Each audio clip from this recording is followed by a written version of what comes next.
Hello everyone, here we've got Motorola Moto G72 and let me show you how to activate developer options.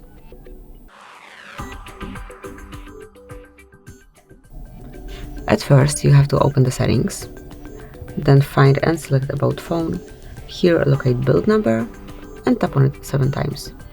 Now provide your screen lock pattern, and as you can see, from now on you are a developer. Now developer options are hidden under system, so just open system and then click on developer options to access. Here you can smoothly use them however you like, so go through all of them and smoothly pick the option that you would like to use, and then whenever you would like to lock them again, just unmark the stop switchard and also restart your device. So that would be all. This is it. Thank you for watching. Please subscribe our channel and leave the thumbs up.